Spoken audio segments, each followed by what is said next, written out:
So it's this idea, I think it gave me, that I realized later on, that magical worlds really do exist for us to go out and explore. They don't have to just be fantasies. There's this huge world of difference and experience to engage in if you go out and you let yourself engage with it.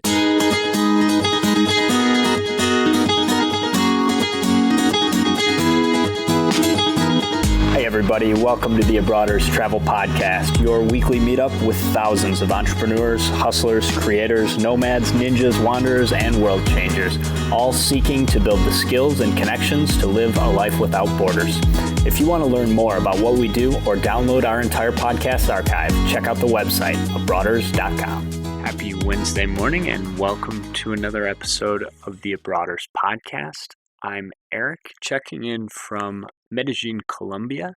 This episode is number 85, and we're going to have show notes at abroaders.com/inspiration. Today, I'm really excited to share with you guys an interview that I did with Nathaniel Boyle from the Daily Travel Podcast. He was nice enough to have me on his show a little while back. We had an awesome conversation, and I've really been looking forward to getting him on the Abroaders show. He's a great storyteller, tremendously experienced traveler, and just really brings a really awesome perspective that I'm excited to share with you all today.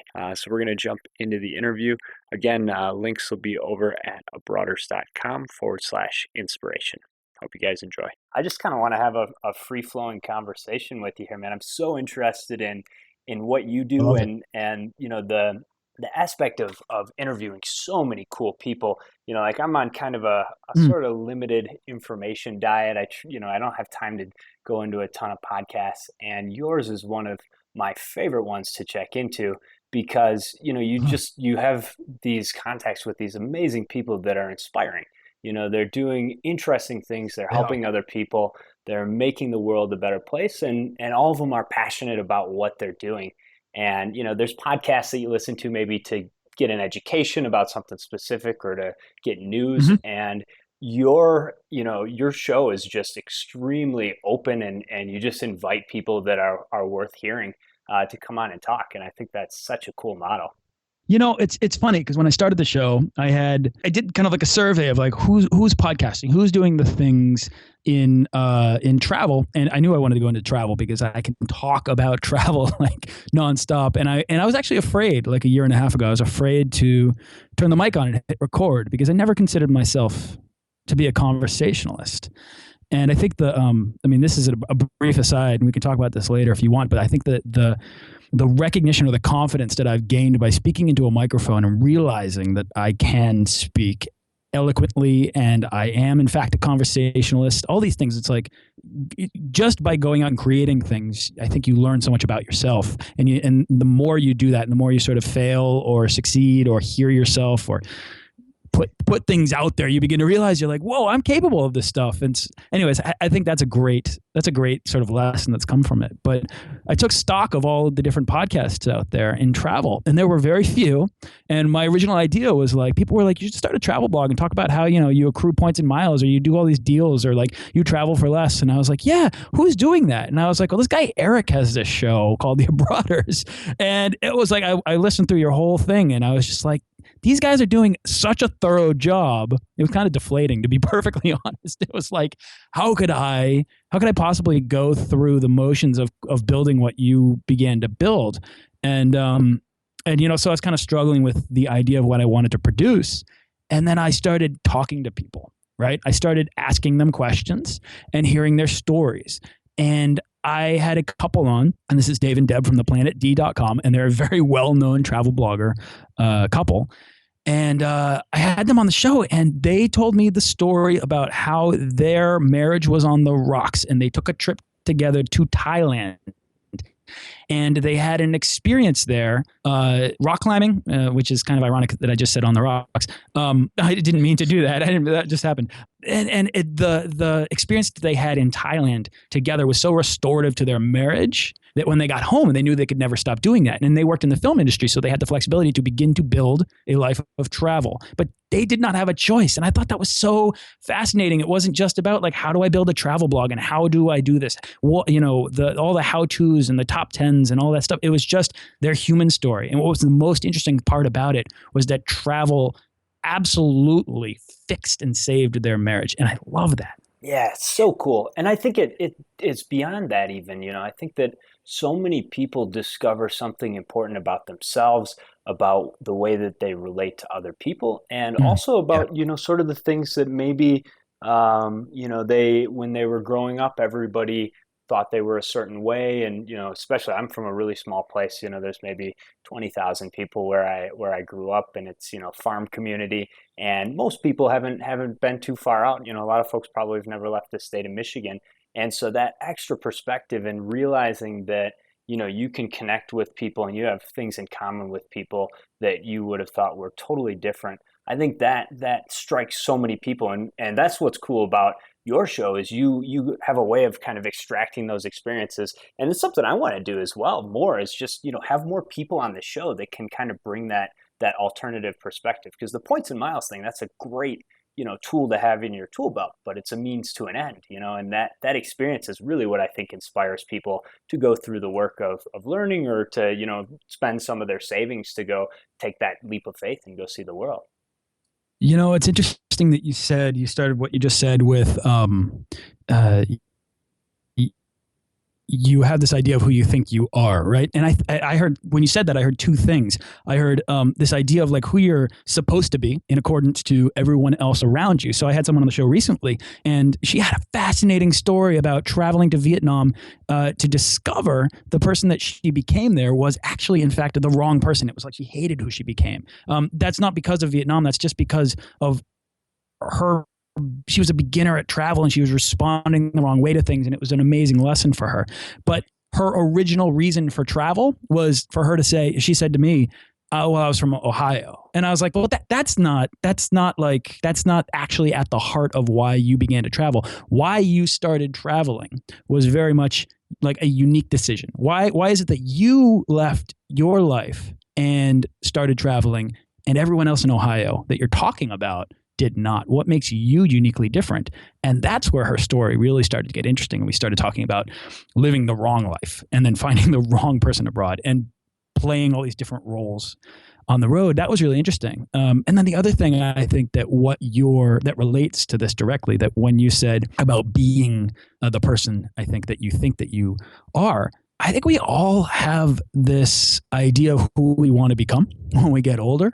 And I think that the sort of, I don't know, who we are today is someone different.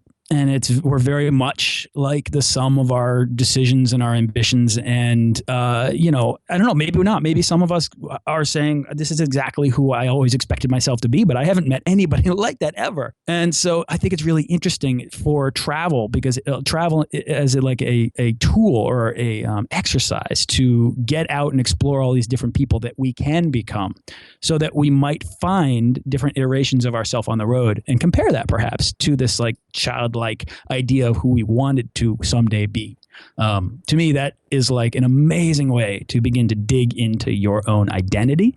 And I mean, travel, it affords us that ability to do that and to fail and to put ourselves out there and to learn about ourselves and grow confidence. Very cool, man. Yeah, I totally agree with you. Well, tell me a little bit. Let's kind of back up just a bit. Tell me a little bit about your story. What was kind of your introduction to travel, and how did that impact you? And kind of bring me up to speed on how you got to the point where you decided, like, this is what I want to be talking about. If I'm going to do a podcast, I want to talk to other people about travel. Interesting. My start in travel, the first question I always ask on my show is, where are you from and how did you get started traveling? Because I think that if you can kind of hone in on the person's first experience, like that first thing that hooked them, whether it's the first independent trip or it's their first travel memory, whatever that is, I really feel like that is where there's a spark there. There's like a germination moment. For me, I was 5, and my parents got divorced, and or were getting in the process. They were in the process of getting divorced, and my mother took my sister and I to England. It was the first time out of the country. We'd probably done some travel before then, but I didn't remember it. I don't really have many memories before the age of 5. Actually, before this trip, I want to say that my first memories were really on this trip. And isn't that interesting? And it seems old. So 5 years old seems old for first memories, but whatever it is. And they're not really memories as much as they're like fragments of feeling that I piece together through photographs, and this sort of attempt to bridge the gap between what I feel in those photographs and with my imagination. Does that make sense? It's like I have to fill that gap in. So I see a photograph, I know what it felt like to be there, and then I kind of I have these ideas of what that experience was like based on when I was 5. So to me, it was like this amazing experience because she pulled off this home swap in which she traded our home in Massachusetts, which was a house, for an entire castle in the Lake District. I mean, this thing had like a 2-mile long driveway that ended with a statue in like a cul-de-sac. It had huge wooden doors, suits of armor, canopy beds. There was an entire room of Legos. There was an entire room of like recipe books. It was just absolutely unbelievable. It had rolling green fields and crumbling stone walls. And it really, I think, gave me the sense later on, not at the time, of course, but later on, that these sorts of magical worlds, because castles don't exist to like young American kids, right? This is like a fantasy land. Yeah. So it's this idea, I think it gave me, that I realized later on, that magical worlds really do exist for us to go out and explore. They don't have to just be fantasies. There's this huge world of difference and experience to engage in if you go out and you let yourself engage with it. So that was my first real travel memory, first real travel experience, and I think that was the lesson that I took from it. And then, I traveled off and on with my parents as a kid, but I graduated from college. I studied film, 10 years of theatrical training, kind of leading up and into that. I worked in film direction, worked in Hollywood. I always had this dream of moving to Hollywood. And when I worked there, I became really disenfranchised with the system there. I actually really liked Los Angeles. I really liked the weather. Kind of freaked me out because I was a New Englander and I'm used to like rain and the leaves changing colors. And that didn't happen. It didn't rain until Halloween night. And I found that like I was there from August, I think 1st. It didn't rain until Halloween night. And I was like, well, this is fitting, because it's creepy. And yeah, well, I'm in the same boat as you. I mean, Michigan gets all 4 seasons and has crazy weather. And now I like try and avoid the winter part of it for at least some of the year. But yeah, that's you want it. I don't know. October is my favorite month in New England. Yeah. It's just my favorite month. It's when you begin to warm up to things, and I've always preferred the process of warming up to cooling off. Anyways, I really kind of the people within Hollywood, not Los Angeles, not California. The work was great, but the people, I did not want to work with them, and that was really a killer to me because filmmaking is this like hugely collaborative process. You can't do it alone. You absolutely you cannot do it alone. So I kind of returned home and I was like, what do I do? And I didn't know. And I was debating between traveling around the world or taking a job at a startup in Boston. I took the job at the startup in Boston. And to be perfectly honest, I want to say I regret it, but I just sat there in like a pressure cooker of travel desires. And saved my money. And the job allowed me to save up enough to fulfill a dream that I kind of formed over the next couple of years. And that was to take the Trans-Siberian Railway and to go all the way around the world. That's amazing, man. So I did that. And I took a year off around that and go ahead. Oh, no. Go ahead. I was just going to say, I think that's kind of an interesting thing that you brought up about kind of feeling like you're in that pressure cooker and wanting to get out there. And I definitely talk to a ton of people that either because of their job or because of what they've got saved, they don't feel like they can quite take that leap. And they're just dreaming about travel. They're thinking about travel. They're listening to podcasts and trying to find content about it. And I think that's super cool. I think it's one of the things that's fueling this community of people that kind of makes that part of their vision. Maybe there were people that were doing that 20 years ago, but certainly the internet and all these different media channels like podcasting have made it possible to really absorb what is out there, waiting for you. And certainly was huge motivation for me when I was kind of in a similar spot, and just, like wanting to get the hell out of there, and couldn't quite do it. Had to sit tight for a little while. I think resistance is this like big thing that we all have, and we put it in front of ourselves because we want to remain comfortable. We want to remain safe. We want to remain within our definitions of life in general. And it's a scary thing, I think, to look out and realize that we exist in something as vast as a planet or a universe or an epic, right? Like, we can't relate to these big things. So all we have are our personal stories. And if we keep our stories to a small, bubble or a small bit of space, then it's easy for us to feel like we can understand the world around us, and we can feel confident about our decisions. But the whole point of travel is to put you outside of your comfort zone, so much so that eventually you become comfortable with discomfort. It's not about becoming more comfortable with travel. It's about being willing to be unplanned, right? It's about being willing to accept that there are other perspectives out there, that people might think completely differently and flip the paradigm on you with just one sentence, and that you're willing to admit that and accept that into your definitions of the world. Yeah, that's great, man. One thing I heard you say recently on a show, and I thought this was really, really cool, is that, you really couldn't think of a place that you didn't find something to like about.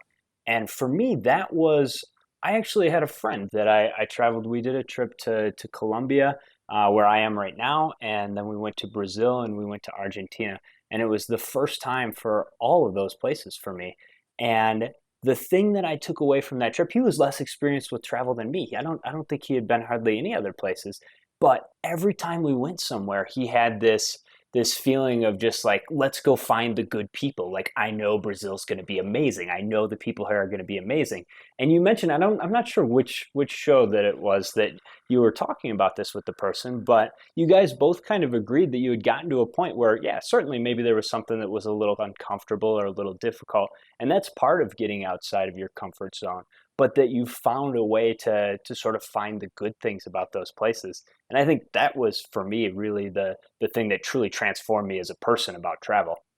When I spoke to my friend last week, her name's Rachel Rudwall, and she is more so known as Rachel Rome. She has a television show and travel, and she's a fantastic host, and amazing personality. She said something to the effect of that she believes that, and sounds like it's a little like, I don't know, esoteric or philosophical, but it is. And that's the whole point, is that the whole world exists within herself. That's what she likes to believe, right? But if you take what Don George, who's a travel writer, he was on my show, he had an amazing conversation. He's a fantastic, brilliant writer.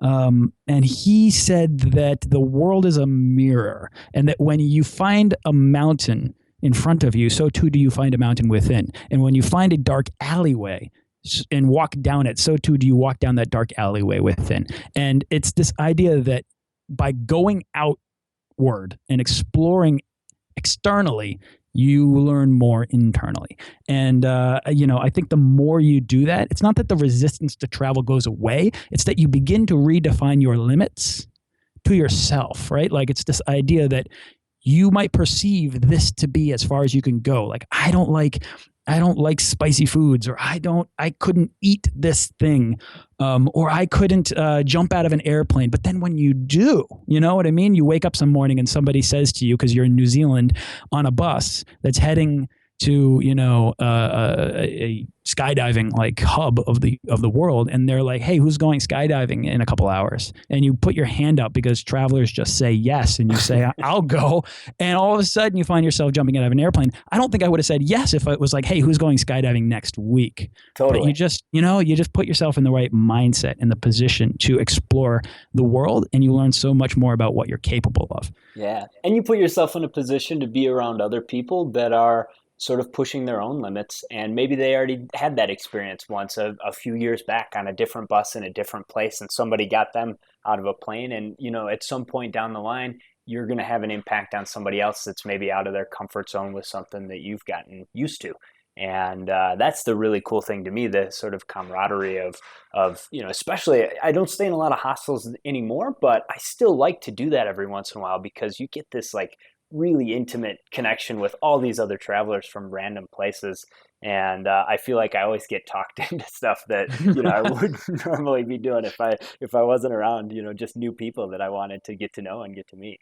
And very rarely do you regret that. And that's the idea. It's this thing that, you can find enjoyment anywhere if you're willing to sort of look at it as a potential part of yourself to explore. There's always something, something fruitful to learn, I think, about yourself from any given place, even if what you're learning is that you don't like something, right? Like that's an okay experience to have. In fact, you are empowering yourself to make better decisions in the future by learning about and experiencing the things that you absolutely detest. And I think it just opens you up to exploration. There was this moment in New Zealand where I was wandering, and it was in Akaroa, which is this little volcanic caldera village just east of Christchurch, about 2 hours drive. And I was wandering in the hills there, which are absolutely beautiful. And there's nobody there, especially at the time of year I was there. So I'm hiking completely alone. I didn't see anyone like during this whole hike, and I was up there for like 4 hours. Just a ton of sheep, like maybe hundreds of sheep, no people. Because that's New Zealand. And on my way back down, I was just kind of in this like amazing, lonely, I can be anyone kind of mindset. And I got back, like halfway back down, I heard this music in the air, and it was this sort of deep, bassy jazz tune. I can't even recall what it was. I've been trying to find that music ever since, just to bring myself back, but I can't find it yet. And I remember standing there at like there was like this is so proverbial, but there's a path, and there was like a fork, and there was like the pathway back to my hostel, which I could go to, or there was a different way that was clearly towards the music. And for whatever reason, I just started heading towards the music, because I felt like exploring, right? Like I felt like this idea that if I just follow the music, anything can happen. And that was so much more interesting to me than just returning to my hostel, in which I'd probably pick up a book or meet new people. And that's great, but I wanted the mystery, so I went after that, and I ended up stumbling upon this farm, and it was kind of like a farm inn. I hopped a gate, and I wandered through the backyard, and I wandered to an open door in the back. And this is, I think, like maybe because I was in the mindset of a traveler, that I was perfectly okay with trespassing, because that's totally what I was doing. I mean, this is like it seems completely illegal, but I'm telling you, the music was so unreasonably loud, and it was so strange. And when I peered into the door, I saw like saddles and leather saddles and tapestries hung on the wall. There was dust and melting candle wax, like candelabrums and stuff. And written on the walls were all these limericks, like white chalk on dark wood limericks. And I remember being like, this is kind of what is this? But my curiosity was like in overdrive. And then on the far corner of the room, there was this table, and it was covered in what looked like bills, like telephone bills or cable bills. And I was just like, oh my God, I've totally walked in on somebody's home. And then before I could leave, this woman poked her head around, and she said, the chicks have hatched, come with me. And I remember just standing there being like, what? And I froze, and I was like, I should leave. And then she poked her head back around, and she was like, are you coming? And so I was like, okay, all right. So I pursued her around the corner, and she was like way ahead of me. She led me through the house, and then we hadn't said anything. And mind you, the music is still blaring, and those white chalk limericks and stuff are still all over the walls of like the house. So this is like a madhouse, and I'm wandering through it. But we get out to the front yard, and there's this like mother hen and like tiny little chicks, and they were like minutes into life. And it was this amazing experience, because I had connected with this woman about just something simple and beautiful, and that was like animals in the sunlight. And anyways, the whole thing got weirder, because she had this guy sitting, who's like bearded gentleman, reading a newspaper on her porch, whose wife had left him and stolen his yacht. And she had a horse in a purple jacket tied up beside a peacock, also tied up to her deck. And the whole thing was really weird. And I remember we had this conversation, and I said, where the heck did you get this peacock? And she's like, oh, I found it in the woods. In the woods. And I was like, are peacocks native to New Zealand? And she was like, no. And I was like, oh, okay, how did you catch it? She's like, man. she was like, I threw my jacket over it. And I was like, you threw your jacket over it? And she's like, yeah. I was like, what are you doing now? She's like, I'm training it with food. You can train anything with food. I could even train you. And I don't know if that should have been a warning sign or not, but we proceeded to, she was like, I'll drive you home, drove me to a bar, got me a drink. She's an older woman, you know, and we were having a really fun time just connecting, introduced me to all her friends, dropped me back off at my hostel and said, listen, if you want to come over for dinner, my son will be there. He's about your age. And I'd love to cook you a New Zealand dinner, like a New Zealand home cooked dinner. And of course I said yes. Of course you say yes to that opportunity. Some of my fondest memories have been to be taken in and given a warm meal. It's this like unbelievable experience. Happened in Bali, happened in California, happened in New Zealand. It stays with you. It stays with you. Happened in Montana. It stays with you. And you know what's amazing about this whole thing is how vivid that memory is. And I mean, like, okay, a little bit hard to keep up after a couple levels of insanity there, but like you truly paint a picture of like this incredible experience. And you know, I imagine anybody listening is visualizing this whole thing and just that curiosity and the fact that, you know, you still have that with you and probably 1,000 other stories about experiencing and exploring places. That's why I love your show and I'm so happy to have you on because this stuff is just so cool, man. It was, I mean, I know that was a long-winded story, but I think my point is that in following the music, something magical happened. You know, you tap into these opportunities to discover things that would otherwise go uncovered for you, and these things are life-changing. Like they stick with you for a very long time, but it's important to embrace the resistance and get out there and explore because it puts you in the mindset to realize that it's okay to not do the predictable and to go out and explore further because you'll find these bizarre, simple things. And the other point I wanted to make in that is that you don't have to go skydiving. You don't have to eat weird foods in order to find these unforgettable, life-changing moments. Very cool. Tell me this. I'm always curious to kind of know how long do you typically stay in a place? I mean, it sounds like a lot of your traveling style is very impulsive and just kind of letting things lead you where they lead. But as you travel around, you know, what's your typical style? Do you travel light? Do you try and spend a longer time, or do you just move as you get inspired? What kind of dictates your pace and how much ground do you cover when you're on a trip? So two answers to that. The answer that myself in my 20s would answer this question very differently than my current 33-year-old self. I have a daughter. She's 14 months old. I have a wife who takes care of her. So that sort of reduces my ability to go out and spend, say, a month in a place. But that's what I would do. That's what I would do if I could, if I didn't have the responsibilities, but also this like really strange desire. Talk about resistance that keeps happening. There's resistance to leave, which is something that I'd never felt until I became a dad. God. And now then there's this like there's this desire to like return because I'm missing out. There's always like if I go away for a week, my daughter changes and I return and it's like, whoa. So that's a new thing. So to answer the question for my 20s self, it would when I was really kind of like just traveling and trying to understand that process.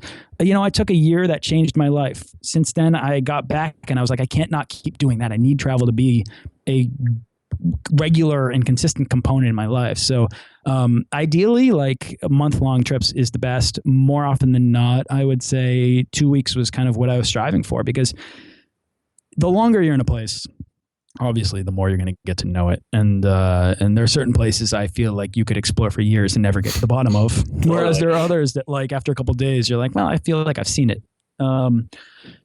So I guess to answer that question, like these days I'm traveling for pretty much like 1 week to 10-day periods. And there is a degree of impulsivity.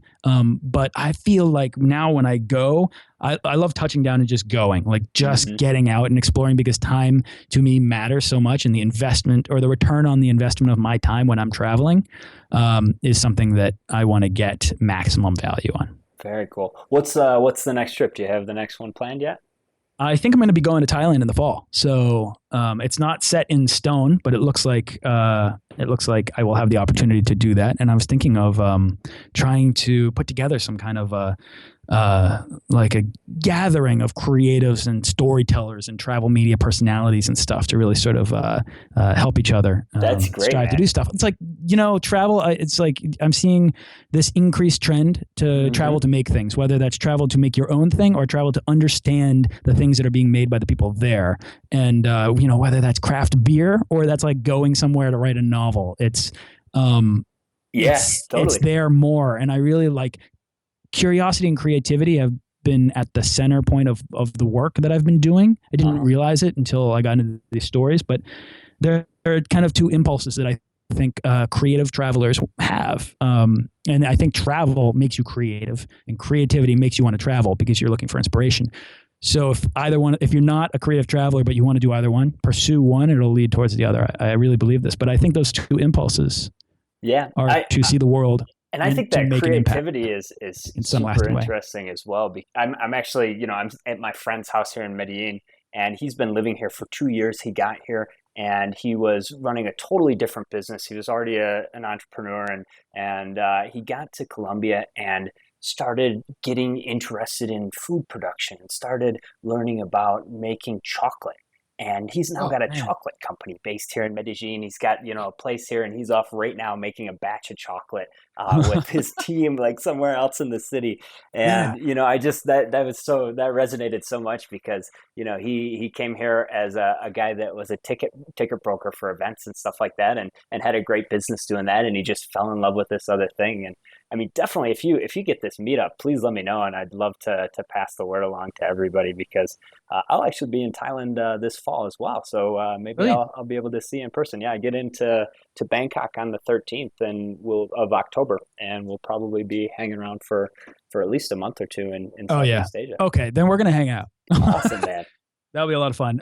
That we should definitely do that. Because it's late October, I'll be there. So I think what you're saying though is that like it just gives you an opportunity to pursue experiential travel, which is like the category, I guess, that we're kind of talking about here. But I was having a great conversation about travel recently, and with someone, it was just like a few days ago, and they paused and they said, everything you're saying, you could take the word travel out and replace it with the word life. And I love that. And I was like, well, travel is, for me, it's life, but it's an opportunity to find the experience of being more alive. And isn't that what we're all sort of looking for? Absolutely. Hey man, thank you so much for joining me and sharing your story today. Tell us where people can find you so they can tune into the podcast and learn a little bit more. Well, first of all, Erik, let me just say it's an honor to be here. I'm thrilled to be able to be on the Abroaders. That's really exciting for me because this is a show that I listened to before I even launched mine. So I feel like I can tick this off the podcaster's bucket list. and also, it's just this has been a lot of fun. And obviously, I get really excited about talking about travel, but it's a lot of fun to come on people's shows and discuss this. People can check out my show at dailytravelpodcast.com. And you can also, if any of the sort of philosophical underpinnings of what we've been discussing about travel, about life, about curiosity or creativity, play a role in your life, you can check out the community that I'm slowly working on and slowly launching eventually. I wish I could be more official with this, but it's at Holocene, HOLOCENE.io. Holocene.io. And does that cover the bases? Yeah, that's awesome. And we'll have show notes here. I don't know what the link's going to be just yet, but we'll do an intro at the top and announce it, and I'll make sure we get all the links in there so people can find you. I love it. Yeah. Again, I appreciate the opportunity to come on here and just chat, just talk travel and just talk life. Yeah, man, my pleasure. I really enjoyed doing the interview on your show. And I'll tell you what, man, we have had so many people say that they discovered us through the Daily Travel Podcast, honestly. Oh, good. I'm so happy to hear that. Yeah, it makes me smile every time. And that was one of my favorite interviews, too, that I've done on other people's shows. You really do a great job of asking questions. I hope people check out your show if they don't already know about it, because it truly is one of the ones that I go to, like when I'm just like, all right, I need something that's not too heavy, just inspiration, cool people. I get like on my list of to-dos is like, all right, go find everybody that Nathaniel has interviewed and like start looking for some new folks, because you've gotten some great guests, man. You've gotten some really incredible people. Some people have big names in online media and travel media, and some are just regular people with amazing stories. And sometimes I just never see it coming.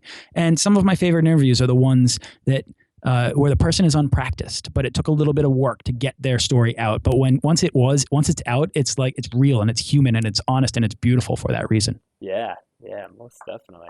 Well, so let's definitely try and sync up in Asia. As soon as you've got your itinerary figured out a little bit, I'm going to be traveling with my girlfriend. So I think we've got a conference in Bangkok like the weekend after the 13th, so maybe like the 17th through the 20th. And then we're just kind of hanging around Southeast Asia. I think we're going to spend a little bit more time in Thailand and maybe Cambodia. So if you're there, though, I would love to meet up with you in person. That would be awesome. Yeah, we should definitely do that. That would be a lot of fun. Cool, man. Absolutely no doubt it'll happen. All right.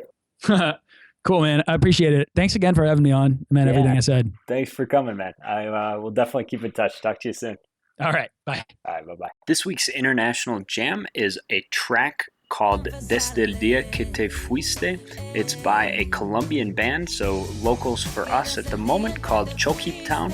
And their newest album is called El Mismo. I highly recommend you guys check it out. This is a really unique group, kind of a hip-hop flavor with some Afro-Colombian beats. Really good stuff, and definitely dug on this track quite a bit. Hope you guys enjoy, and we will be back next Wednesday, 8 a.m. Eastern Standard. Wherever you are, travel safe.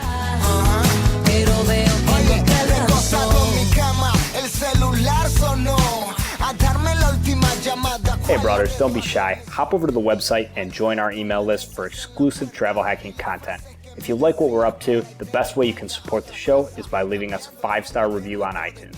Lastly, we would love to hear from you, so send your show feedback to Erik or AJ at abroaders.com. We will see you next week.